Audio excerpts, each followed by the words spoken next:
Alright, welcome. We are going to start literary terms that cover the Odyssey. So let's go ahead and start off with epic poem. This is just what it sounds like. It's epic. Alright, an epic poem is a long narrative poem that contains a hero and often a fantastic creature, such as a monster. So when we talk about the Iliad, we have Achilles, who is our legendary hero, and him and Hector fight, and we can't kill Achilles because he's a demigod and all this cool stuff. Alright, and it's really, really long. Second, the Odyssey. Spoiler alert. We got Odysseus, and he fights a bunch of monsters. And then we got Beowulf, and he fights a bunch of monsters. He didn't kill monsters. He killed Grendel, the monster. Okay. Epic poem. It's a really long narrative poem. Alright, our epic heroes. These are larger-than-life figures from history or legend who is valued by a certain culture. So it's valued by a certain culture. The traits include strength, bravery, and intellect. So they're stronger than everybody else, they're braver than everybody else, and they're supposed to be smarter than everybody else. So once again, we have Achilles. He's stronger, he's braver, and in the battlefield, he is smarter than anybody else. We have Odysseus. Not like so much stronger, but he's braver, and he's wicked smart. That's his gift. So, those are epic heroes. Okay, this is definitely a review for you guys. This is epithets. These are an adjective or descriptive phrase expressing a quality regarded as a characteristic of the person or the thing mentioned. So, basically, it's kind of like people's nicknames that go along with it. So, the first example here, if you hear the Windy City, we're talking about the city of Chicago, because we have a lot of politicians who like to run their mouths. Hector, a tamer of horses. So Hector in Troy, he was known for taming of horses. And the shortened versions that we usually read for other classes, we don't cover it very much. But yeah, he's the tamer of horses. So Abraham Lincoln is the vampire hunter. That is a fictional Abraham Lincoln.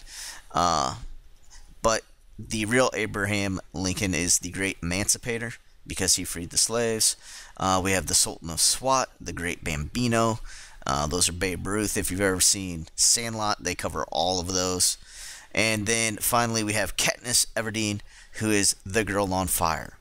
Okay, so you can interchange these. If I'm talking about the great Bambino, everybody should know I'm talking about Babe Ruth. If I'm talking about Abraham Lincoln, the great emancipator, or if I just say the great emancipator gave a speech, blah, blah, blah, you know I'm talking about Abraham Lincoln. So that's how the epithets work out. Alright, similes. Hopefully you have this. It is a comparison of two unlike objects using like or as. Cool as a polar bear's toenails. So you're talking about a person being cool, and you're comparing it to a polar bear's toenails, who are also cool because he walks in snow and stuff. Alright. Shake it like a Polaroid picture. Two great Outcast lyrics. It's all good. Now, we're moving to epic simile. This is a little bit different because we added the term epic. Epic means it's long or it's huge. So it's also called a Homeric simile because Homer uses them a lot. So it is a long, elaborate comparison of unlike objects using like or as. Hey, this is Cruisin' for a special guest visit on this lesson, and I'm here to talk about epic similes because they're not Mr. Child's forte, although he is good at many things.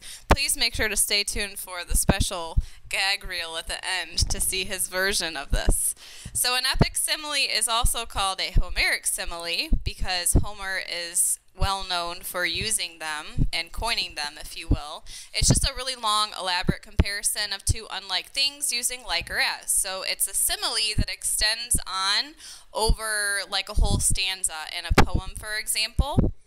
So one example that we have here on the video for you is As is the generation of leaves, so is that of humanity. The wind scatters the leaves on the ground, but the live timber multiplies with leaves again in the season of spring returning.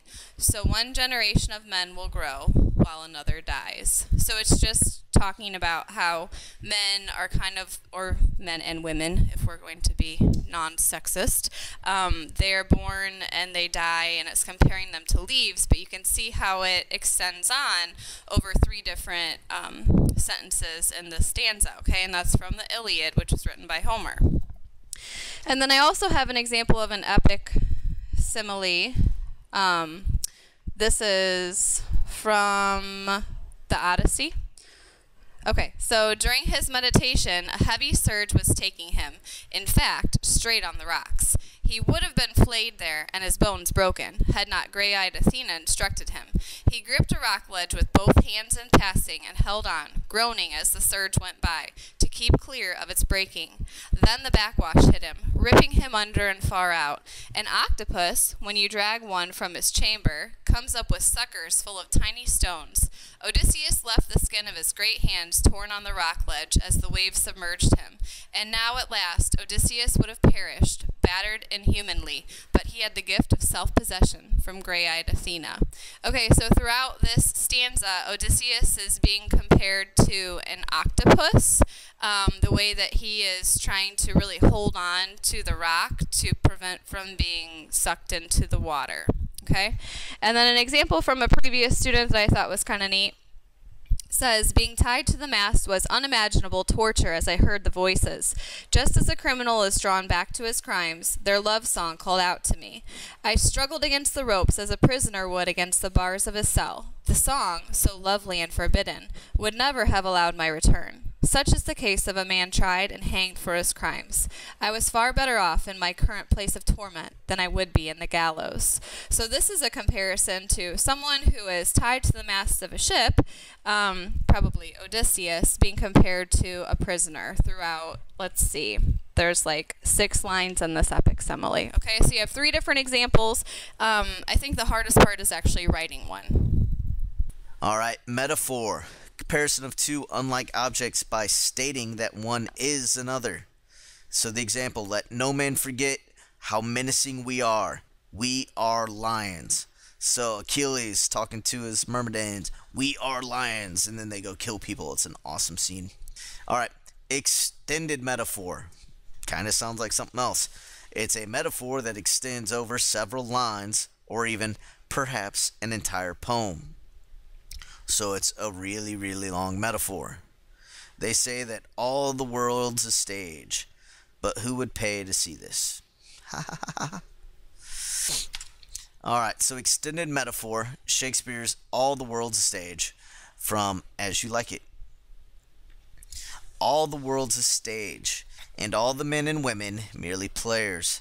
They have their exits and their entrances, and one man, in his time, plays many parts. His act being 7 ages, at first the infant, mewling and puking in the nurse's arms. So you can see this entire thing is going to be a metaphor comparing somebody's life to a play. Alright, but it's really long because it's an extended metaphor. Alright, next, personification. Giving a non-human object human traits or qualities.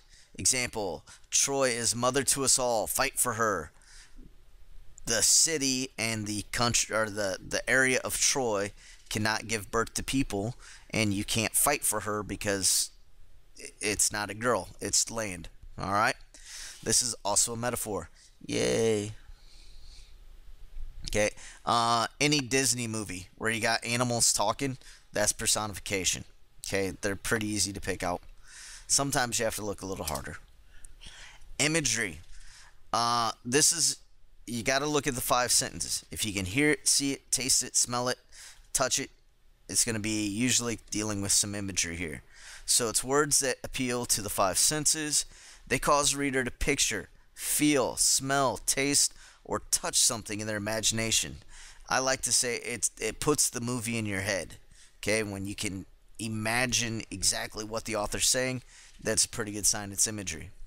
So The smells of fire and blood permeated the air. Achilles stood tall and roared his I can't talk.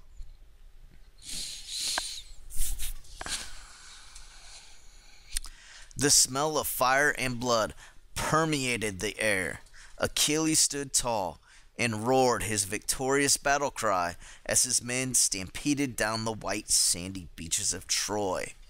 So you can smell the fire and the blood and death all around. You can hear Achilles with that loud victorious scream. You can hear his men running down the beach, kind of that thud thud thud, and you can envision that white sand. It'd been cool if he'd said stained with blood, but he didn't. So that's an example of imagery. You just add things in there that you can sense. Alright, situational irony. Something happens that is the opposite of or contrary to what you expect to happen in a given situation. So example, spoiler alert, sorry, we're getting ready to read the story and we're giving you part of the answer. Well, you already watched the movie, it's all good. Troy's walls had never been penetrated by the enemy, yet the Trojans brought the enemy inside the walls themselves. So that is kind of situational irony. They've spent 10 years defending their land, and then they're like, oh dude, we won, let's bring this horse in, and then they kill everybody. Okay, they were not expecting for the horse to have a bunch of enemy soldiers inside. So that is situational irony. Verbal irony, one of my favorites. So a person says one thing and means another, usually used to be funny or dramatic or just plain mean. Closely related to sarcasm. So the example here, after I told Lisa I had to spend the weekend cleaning my garage, she smiled at me and said, "Ha, lucky you." Alright, so it's you're saying one thing, you mean another. That's like when somebody does something stupid and you look at them and say, "You're so pretty." Okay, it's kind of verbal irony. You're calling them stupid by telling them they're so pretty, and they don't even realize it sometimes. Alright, symbolism. Any object that stands for something, something or represents something else. Alright, so this example, I'm going to try to say it with a straight face because I've heard it mixed up in the past. Achilles, his black sail and armor represented his commitment to killing. His lack of loyalty, to any given army, because most of the sails would have flown the colors of wherever they're coming from. It could also symbolize his hatred of and defiance of Agamemnon. So Achilles does not bow to Agamemnon, even though Agamemnon's his king or whatever you want to call him. By Achilles saying, "All right, all my armor's black. We're not representing colors or anything like that." That's a symbol to show Achilles is just his own man. He does what he wants to do. Okay, so illusions. This is a semi-review because we had it during Romeo and Juliet, but I have noticed that we haven't totally remembered all the literary terms we discussed during that unit, and there are a ton of allusions to Greek mythology in our lives every day. We'll discuss some of them throughout this unit, but remember, references to a well-known person, place, event, literary work, or work of art are allusions. And I know during Romeo and Juliet we talked about how most allusions are to mythology, the Bible, or Shakespeare. So some examples. In mythology, you have the story of King Midas, who is greedy, and if you've ever read the story, everything that he touches ends up turning to gold, including his food, and he ends up not liking that what he thought was a blessing, but it ends up being a curse. And so now we have the Midas commercial which says, what is it? It's the Midas touch. Yeah, so referring to that place having the touch of gold. And then you have Cupid, who is the Roman god. His Greek name is Eros, and we see him commonly alluded to during Valentine's Day because he's god of love. And then you have Ajax. This is Ajax Bleach, and this is an allusion to Ajax, who is a famous Greek soldier during the Trojan War. So we see Greek allusions every day. You just might not realize it. All right, euphemism. The substitute of a potentially offensive phrase with a more appropriate one. I guess this kind of goes back to that same sarcasm thing of calling somebody pretty when they do something stupid, but not quite to that extent. So here's some examples. To pass away means somebody has died, but it's much nicer to say, oh, they passed away, instead of, oh, they were killed by being ran over by a bus. To powder your nose means you're going to the bathroom.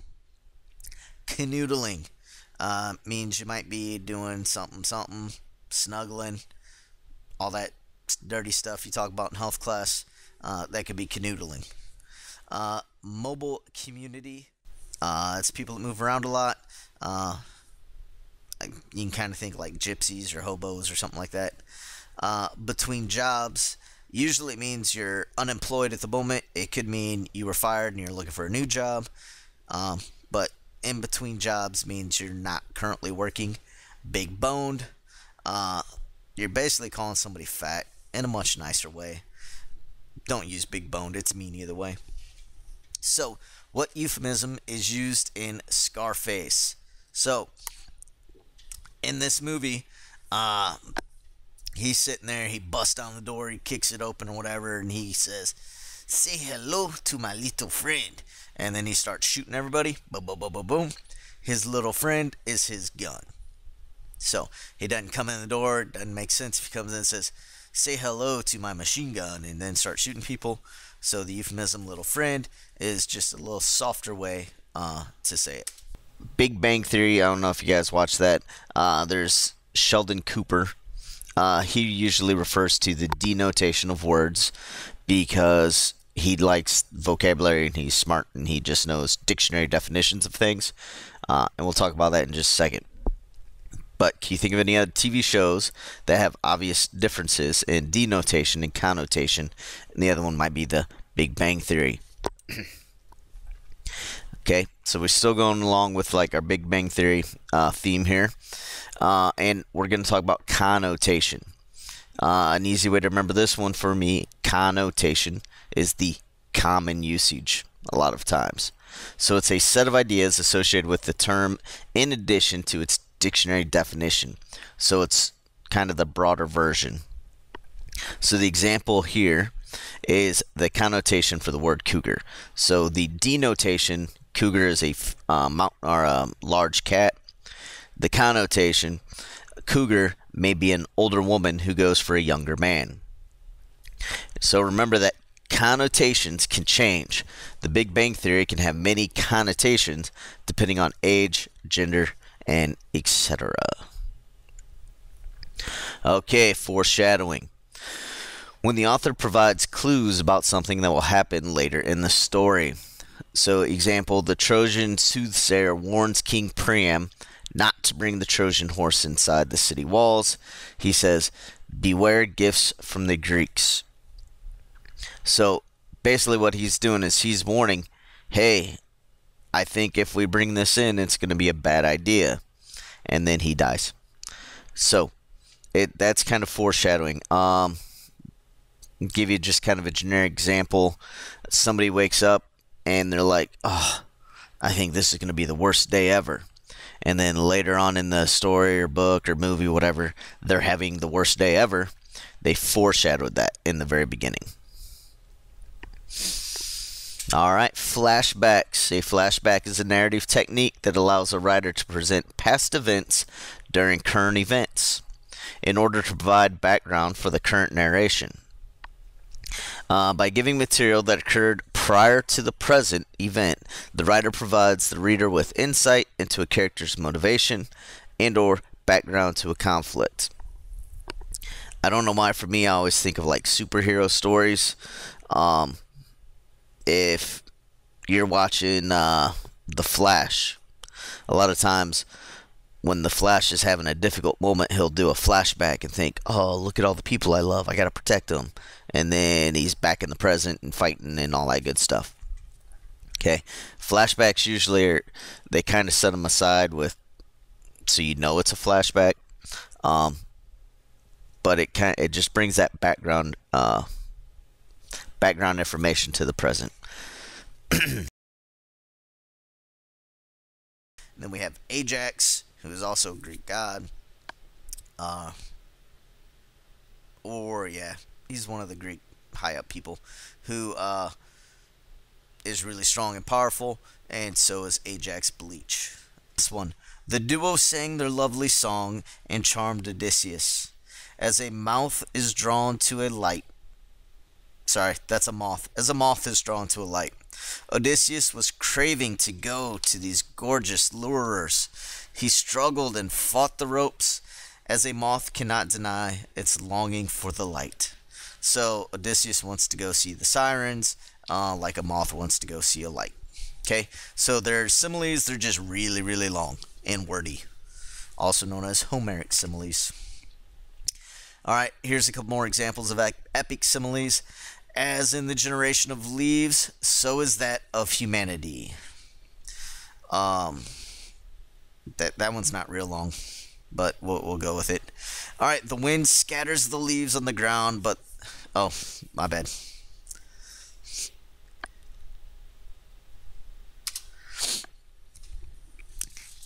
Alright, so here's an example of an epic simile.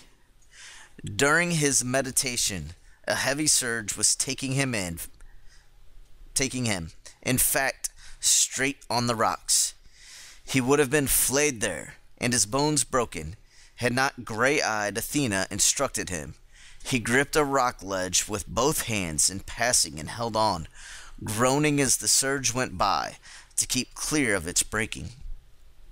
Then the backwash hit him, ripping him under and far out. An octopus, when you drag out from his chamber, comes up with suckers full of tiny stones. Odysseus left the skin of his great hands torn on the rock ledges as the wave submerged him. And now, at last, Odysseus would have perished, battered inhumanly, but he had the gift of self-possession from gray-eyed Athena.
All right, denotation. The easiest way to remember this one, denotation, is the dictionary meaning. All right, so the dictionary meaning of a word, independent of other associations the word may have. So example, the denotation of the term cougar is a large feline native to mountainous regions.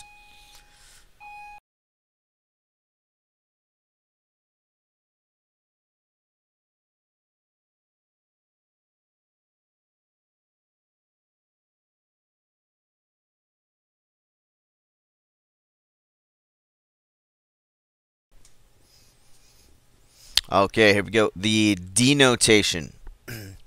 Denotation is the dictionary meaning of word independent of other associations the word may have.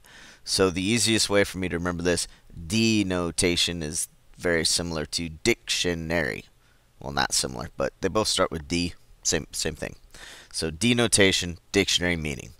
So the example we have here, and there's a cute little cougar or mountain lion, whatever you want to call it. The example denotation of the term cougar is a large feline native to mountainous regions.